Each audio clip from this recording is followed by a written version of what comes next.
और जी, आज के प्रोग्राम का हमारा लास्ट सेगमेंट है, वो है बुक रिकमेंडेशन, जो कि हम दोबारा से स्टार्ट कर रहे हैं। हम तुरफ़ा तमाशा के अर्ली डेज़ में आपको बुक रिकमेंड किया करते थे और काफ़ी ज़्यादा बुक्स हमने रिकमेंड भी की हैं, उसके ऊपर हमने रिव्यूज़ भी किए। तो आज जो बुक हम आपको रिकमेंड करने वाले हैं, वो है win every argument by Mehdi Hasan, जो कि न्यूयॉर्क टाइम्स की बेस्ट सेलर है। और मेहदी हसन कौन है और ये बुक किस कदर कीमती है और इसका क्या इम्पैक्ट होगा, इस बारे में मैं सलमान भाई से पूछूंगा कि सलमान भाई जरा थोड़ा-सा बताइए। हाँ, मेहदी हसन, जैसे कि अनवर आपने कहा कि he needs no introduction whatsoever. तो उसको कोई ज़रूरत नहीं है इंट्रोडक्शन की। उन्होंने ऑक्सफोर्ड यूनियन में वो जो फेमस डिबेट है इस्लाम पे, उन्होंने वो विन की थी। उसके बाद वो एकदम मशहूर हो गए थे। मेरे ख्याल में 2010 की बात है। और उसके बाद से जो है वो उनकी जर्नी शुरू है। पहले वो अल जज़ीरा पे रहे, उसके बाद फिर वो यूएसए चले गए। वहाँ पर भी उन्होंने अपने झंडे गाड़े। और उन्होंने जो है जिस डिबेट में भी गए, उन्होंने अपना जो है वो एक नाम जो है वो एस्टेब्लिश किया। उन्होंने लोहा मनवाया जिसे कहते हैं। और अब उन्होंने ये किताब जो है वो लिखी है। और जाहिर सी बात है, उनका जो है वो फनी है ये आर्ग्यूमेंट और डिबेटिंग। तो उन्होंने ये किताब लिखी है, win every argument, the art of debating and persuasion. तो ये उनकी शोरा अफा किताब है और बेस्ट सेलर है न्यूयॉर्क टाइम्स की। तो बेसिकली हम दो हवालों से उसको रिकमेंड करेंगे। एक तो ये है कि जो जर्नलिज्म हमारे यहाँ हो रही है, येलो जर्नलिज्म किस जिसे कहते हैं, तो हम अपने ऑडियंस को बोलेंगे कि ज़रा इनके वीडियोस जाके देखें। और हो सके तो ये किताब ज़रूर पढ़िए, आपको मिल जाएगी उर्दू बाज़ार में भी, जहाँ जहाँ भी हैं आप, और आप मंगा भी सकते हैं। तो ये किताब ज़रूर पढ़िए। इसमें आपको पता लगेगा कि एक ऑर्गेनाइज वे में कुछ प्रिंसिपल्स, बेसिक प्रिंसिपल्स को अप्लाई करते हुए आप किस तरीके से अपनी जो स्किल है, जो कि सबसे इम्पोर्टेंट स्किल है, अगर मैं आपको बताऊं तो अगर आपकी सबसे इम्पोर्टेंट जो स्किल है वो होती है आपकी एबिलिटी टू कम्युनिकेट। अगर आप कम्युनिकेट कर पा रहे हैं कोई सी भी जबान में और अपनी बात सेल कर पा रहे हैं और इफेक्टिवली, तो होगा ये कि आप जो है डे टू डे लाइफ में, आपकी रोजमर्रा में आपकी निगोसिएशन और आर्ग्यूमेंट होती है, चाहे आपका घर हो, चाहे ऑफिस हो, चाहे बिजनेस हो, it's full of negotiation and argument. तो अगर आपको ये आर्ट आ जाती है तो आप हर जगह कामयाब होते हुए नजर आएंगे अपने आप को। तो उन्होंने बेसिकली इस बात पे लिखी है और एक बेसिक प्रिंसिपल्स बताए हैं अपनी किताब में।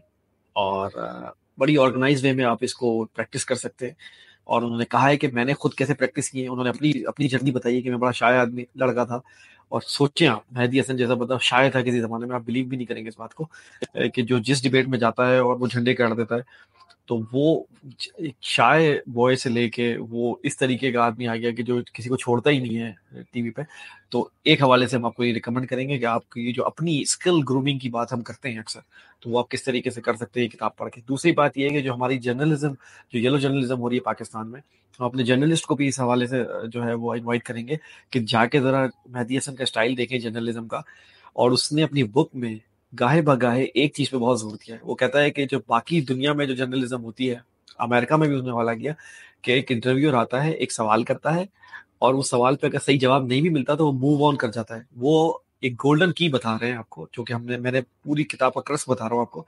वो कहता है कि मैं जब सवाल करता हूँ तो मैं आगे नहीं बढ़ता जब तक कि मैं उसका जवाब नहीं ले लेता। ये मैं की बता रहा हूँ। आपके जो जर्नलिस्ट हैं पाकिस्तान में, खासतौर पर अहमद, जी। उनका प्रॉब्लम ये है कि वो एक सेट इंटरव्यू लेके आते हैं, सवाल जवाब मिले ना मिले वो मूव ऑन कर जाते हैं। उनको भाई 40 मिनट का करना करना खत्म। नहीं, वो कहता है जब तक मुझे जवाब नहीं मिलता मैं आगे नहीं बढ़ता। और इसीलिए वो कहता है कि यहीं पर ही जो है वो मैं सामने वाले को ऑफ गार्ड कर देता हूँ। वो किताब में उसने बड़ी तफसील से बात बताई कि मैं कैसे ऑफ गार्ड करता हूँ क्या। अच्छा, जो बहुत अच्छी क्रक्स बात है जो मैं आपको बताने लगा हूँ अपने ऑडियंस को, वो ये कि उसने एरिस्टोटल यानी अरस्तू के जो 3 प्रिंसिपल्स थे परसुएशन के, तरगीब दिलाने के, वो उसने अपनी किताब में एक पूरा चैप्टर बांधा है अलग से। और वो बहुत इंप्रेस दिखाई देता है उससे। और वो अब मैं आपको वो बताने लगा हूँ कि अगर आप कोई पब्लिक स्पीकिंग करते हैं, डिबेट करते हैं, आर्ग्यूमेंट करते हैं, तो 3 चीजें जो सबसे ज्यादा इंपॉर्टेंट होती हैं स्पीकर के लिए, वो क्या होती है सामने वाले के लिए, वो उसने वो जो एरिस्टोटल की जो ग्रीक में जो जो टर्म्स है वो इस्तेमाल की है उसने, एथोस, पैथोस एंड लोगोस। तो एथोस वो ये बोलता है कि जो स्पीकर होता है, जो डिबेटर होता है, उसकी क्रेडिबिलिटी टू स्पीक, मतलब जब वो बोल रहा है तो लोग बोलते हैं यार ये बंदा क्रेडिबल है। यानी कहने का मतलब है कि अगर बिल गेट्स वैक्सीन पे बात करे तो मेरे लिए वो क्रेडिबल नहीं है। हो सकता है किसी के लिए हो। हाँ, वही बिल गेट्स अगर सॉफ्टवेयर पे बात करे तो मैं उसकी बात मानूंगा। समझ आ रही है आपको बात? एब्सोल्युटली, जी। तो ये एथोस है, ये एथोस वाली बात हो गई। और ये एरिस्टोटल के प्रिंसिपल है, कोई डिनाई नहीं करता इसको। दूसरी बात वो जो करता है, वो कहता है कि लोगोस यानी लॉजिकल कितना है उसका, आर्ग्यूमेंट लॉजिकल कितना है, मंतकी कितना है, उसे मंतक कितनी नजर आ रही है, यानी लॉजिक कितनी नजर आ रही है। ये दो दूसरा सबसे इंपॉर्टेंट पॉइंट है। और तीसरा वो ये बोलता है कि पैथोस यानी इमोशनल अपील कितनी है। और वो पैथोस में चर्चिल की उस जो है वो स्पीच का हवाला देता है कि जिसमें चर्चिल ने हाउस ऑफ कॉमन्स को कन्विंस कर लिया था कि हमने सेकेंड वर्ल्ड वॉर में पार्टिसिपेट करना है, कैसे करना है। तो वो कह रहा है कि इमोशनल, वो कह रहा है फैक्ट्स एंड फिगर्स भले कभी कभार आपके अगेंस्ट जा रहे होते हैं, लेकिन जो इमोशनल अपील है ह्यूमन बींग्स के लिए वो बड़ी इंपॉर्टेंट है। तो एथोस, लोगोस और पैथोस एरिस्टोटल के 3 गोल्डन प्रिंसिपल है परसुएशन के, वो कहता है, और वो खुद भी बहुत इंस्पायर्ड है उससे, और वो बात जा बजा उसकी मिसाल देता है वो किस तरीके से होगा। इसके अलावा वो ये बोलता है कि इससे आपको फायदा क्या होगा पर्सनल और पब्लिक लाइफ में, और खास तौर पे डेमोक्रेसी में, क्योंकि आज हम डेमोक्रेसी कर रहे हैं, सिस्टम की बात करें तो कहता है डेमोक्रेसी में अगर आपको इंटेलेक्चुअल इन्वायरमेंट को फोस्टर करना है और फलने फूलने देना है और एक फिजा बनानी है एक हेल्दी डिबेट की, तो जब तक आपके अंदर अच्छे डिबेटर और आर्ग्यू करने वाले लोग नहीं होंगे तब तक वो नहीं हो सकती। और दूसरी बात है कि आप ये सब कुछ कर क्यों रहे हैं। मैडिसन कहता है कि ये सब कुछ आप इसलिए कर रहे हैं कि आप ट्रुथ को स्टैब्लिश कर सकें। देखें, हर बंदा ये चाहता है कि वो हक गोई करे, तो बेस्ट पॉसिबल फॉर्म में आप करेंगे ना, तो बेस्ट पॉसिबल फॉर्म के लिए आपको कुछ स्किल्स चाहिए, और वो स्किल्स से अगर आपने वो ले लिए तो आप ट्रुथ को स्टैब्लिश करेंगे, यानी हक और सच को आप स्टैब्लिश कर सकेंगे अच्छे तरीके से अपने ओपोनेंट के सामने। और यही किया उसने 2010 में, जब उसकी डिबेट हुई थी मशहूर ज़माना ऑक्सफोर्ड में, जो वो जीत गया था, इतने जी, सारे लोग जी, उसके जी। अगेंस्ट थे तब भी वो जीत गया था। उसने अच्छे तरीके से बेसिक फैक्ट्स एंड फिगर्स को इस्लाम के उन्होंने साबित किया और वो जीत गया वो डिबेट। और भी बहुत सारी डिबेट्स वो जीता है, और वो कह रहा है कि मेरे गोल्डन प्रिंसिपल में आपको ला के मैंने आपके सामने रख दिए। और वो दो, जो एक टर्म जो मैंने उसने चैप्टर बांधा है जिसमें, जिसको वो कहता है कि गिश गैलोपर, वो मैं जरूर बताऊंगा अपने ऑडियंस को, मुझे बहुत पसंद आया, और वो पाकिस्तान में बड़ा फिट बैठता है, इसलिए मैं बताने लगा हूँ। गिश गैलोपर वो एक टर्म यूज करता है, वो कहता है कि प्रॉब्लम ये है कि गिश गैलोपर का मतलब ये है कि आपका ओपोनेंट बहुत सारा झूठ कंटिन्यूटी में बम्बार्ड करे आपके ऊपर और आपको कोई मौका ही ना दे सफाई देने का। यानी आपके कहने का मतलब आपके हाथ पांव बांध के आपको बैठा दिए और आपके ऊपर झूठ पे झूठ, झूठ पे झूठ, और आपको सफाई का कोई मौका और अपील का कोई मौका नहीं दे। तो इसे गिश गैलोपर का वो टर्म यूज करता है, और वो बताता है कि जब गिश गैलोपर आपके पास आ जाए तो आपको उसको किस तरीके से ट्रीट करना है, उसको किस तरीके से काउंटर करना है। तो बहुत सारी कहते हैं ना बारीकियां, जहाँ ओवरऑल तो हम सबको पता है कि एक अच्छा इफेक्टिव कम्युनिकेटर को क्या करना चाहिए, लेकिन वो जो बारीकियां होती है ना डिबेट में, आर्ग्यूमेंट में, इस व्हिच किताब मेक्स में वो डिफरेंस। या विच मेक्स डिफरेंस। और ये बहुत जरूरी है, क्योंकि आप जब डीप में पढ़ते हैं और समझते हैं तो आपको ये बारीकियां बड़ी जरूरी है समझना।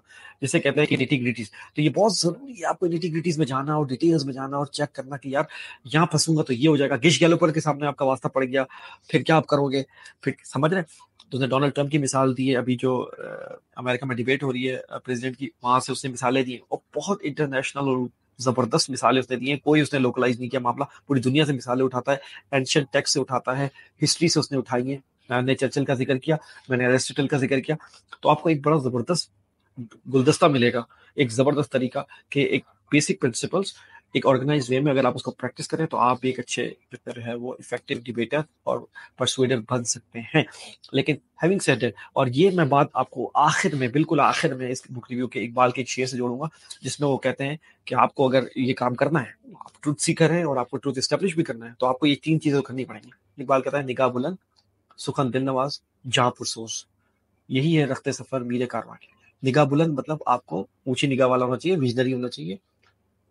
सुखन दिल नवाज आ गए इस वाली एबिलिटी पे, तो एबिलिटी टू कम्युनिकेट जो है ना वो आपकी बड़ी अच्छी शार्प और साफ सुथरी होनी चाहिए, क्योंकि अब आपका काम है ट्रुथ को एस्टेब्लिश करना, आगे डिबेट करना और यू करना। तो सुखन दिल नवाज होनी चाहिए और जहां पुरसूस, और जिस कॉज के लिए आप काम कर रहे हैं उस कॉज का दर्द भी आपके दिल में हो। ऐसा नहीं है कि आप बस पैसे लेके मतलब बैठे हुए एंकर बन के, जैसे हमारे यहाँ होता है। तो तो निगाह बुलंद होनी चाहिए, निगाह बुलंद होनी चाहिए, सुखन दिल नवाज। तो सुखन दिल नवाज का जिक्र इकबाल ने भी किया है कि ये एबिलिटी बहुत जरूरी है, जो आप काम करने जा रहे हैं, नोबेल कॉज के लिए आप आगे जा रहे हैं, उसके लिए आपको ये 3 चीजें, विजनरी होने चाहिए, आपकी थिंकिंग कैप्स ऑन होनी चाहिए। दूसरी बात यह है कि आपका सुखद दिल नवा, कम्युनिकेशन बहुत अच्छी होनी चाहिए, और जहाँ पर सोच जिस कॉज के लिए आप काम कर रहे हैं उसका दर्द आप खुद भी रखते हो। तो मेहदी हसन की शोरा फा किताब 2 हवाले से हम रिकमेंड करेंगे। एक तो हमारे जर्नलिस्ट को जो हमारे आ रहे हैं कि भाई ये बेंचमार्क है, इस तरीके से चलें, इसके इंटरव्यूज देखें, ये जरा बुक पढ़ें, तो आपको पता लगेगा कि चारों तरफ आप घिरे हुए हो ओपोनेंट से, और फिर भी आप कैसे जो है वो नेविगेट करके अपनी कश्ती ले जाते हैं और अपना ट्रुथ भी स्टेब्लिश कर जाते हैं। जरा आप देखें, ये कोई प्लांटेड इंटरव्यूज की बात नहीं हो रही है जो कि हमारे यहाँ होते हैं माशाल्लाह। दूसरी बात दूसरी बात ये है कि आप वो किन बेसिक प्रिंसिपल्स को ऑर्गेनाइज वे में प्रैक्टिस करके एक अच्छे डिबेटर और जो है वो परसुएडर बन सकते हैं। तो भी एक ज़बरदस्त किताब है, पढ़ने वाली किताब है, रिलेटिवली नई किताब है, पिछले साल ही आई है। तो आप ज़रूर पढ़ें, हम रिकमेंड करेंगे यूनिवर्सिटी, कॉलेज के बच्चों को भी और बाकी जर्नलिस्ट को भी और जो भी चाहते हैं। और आपको पता है कि ये अप्लाई होता है आपकी प्राइवेट लाइफ में भी और पब्लिक लाइफ में। तो मतलब आपके घर में भी आर्ग्यूमेंट होते होंगे। एक आर्ग्यूमेंट आप नहीं जीत सकते, वो मेरे को रहमर को भी पता है। वो आर्ग्यूमेंट आप वो उसको आप एक्सेप्शन के तौर पे इस्तिस्ना दे दें, बाकी बाकी सारे उसके ऊपर तो कोई भी बुक हम रिकमेंड नहीं कर सकते। उसके ऊपर तो मेहदी हसन खुद भी बोलता है कि मेरा भी घर में कुछ उसमें लिखा है ये बात कि मेरी भी घर में नहीं चलती। चलें।